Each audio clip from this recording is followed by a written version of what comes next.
Booking na booking.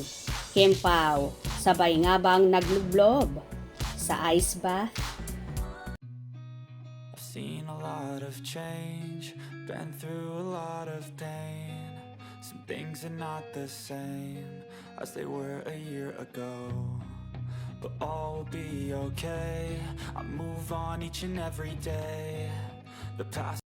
Sa X, social media account, may netizen na nag-share ng photo ni Kim Chiu na nagbabad sa bathtub habang sumasailalim sa cold water immersion o ice bath. Isa itong klase ng training regimen na therapeutic para sa mga atleta at health buffs na ginawa rin noon ni Matteo Guidicelli at Gerald Anderson. Ikinonect naman ito ng kafanihan sa naging routine ni Paolo Avellino na cold plunge o cold therapy na pareho rin ang proseso sa ice bath kamakailan. Matatandaang sa Instagram post noon ng aktor ay sinabi nitong bahagi na ng daily routine niya ang paglublob sa yelo. Dahil dito, nagsuspecha agad ang Kim Pao fans na magkasamang dalawa nang nag-undergo sila sa cold water immersion. Kaya naman inurot nila si Paolo. Sagot naman ng aktor, "Grabe naman kayo, nagkataon lang." Sa kanyang naging sagot, hindi naman siya tinantanan ng pangangantyaw ng Kim Pao fans. May mga dudusong. Ibinuking si Pao at ayaw maniwalang hindi sila nag-usap o magkasama ni Kim sa nasabing session.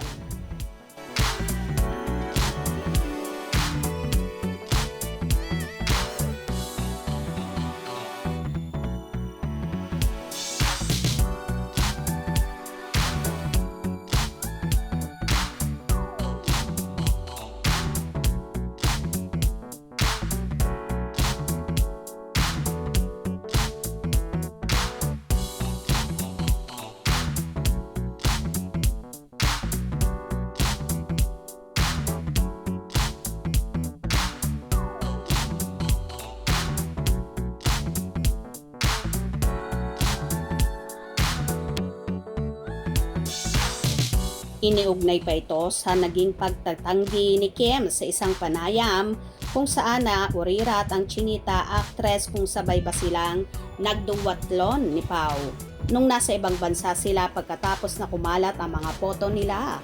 Ang sagot kasi ni Kim ay nagkataon lang daw yon.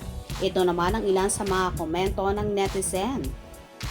Soaks, she soaks, #icebath, #couple goals, #fitness goals. We weren't born yesterday. Some of the Kim Paos pabalik na kayo papunta pa lang sa exciting part. Ha ha ha ha. Pagpasensyahan nyo na lang ang pagkakataon. Pagbalaging nagkataon lang, ibig sabihin ba nun, Destiny? More. Nagkataon please. Nagkataon lang na nagmahalan. Aye. Nagkataon lang din na pareho ang sagot. Ha ha ha ha. Pati sasabihin copy-paste pa. Okpa sa alright. Ang nagkataon na linyahan na yan. Ituloy nyo lang dyan. Kami mga Kim Pao fans, kinikilig. Charles. Halos lahat naman ay tuwang-tuwa sa mga pa-safe na sagot ni Kim at Paolo, pero halatang halata mo naman talaga na may something na sa kanilang dalawa. Anyway, abang-abang tayo at palaging tumutok sa mga maiinit na ganap. Hope you enjoyed. Please subscribe for more info.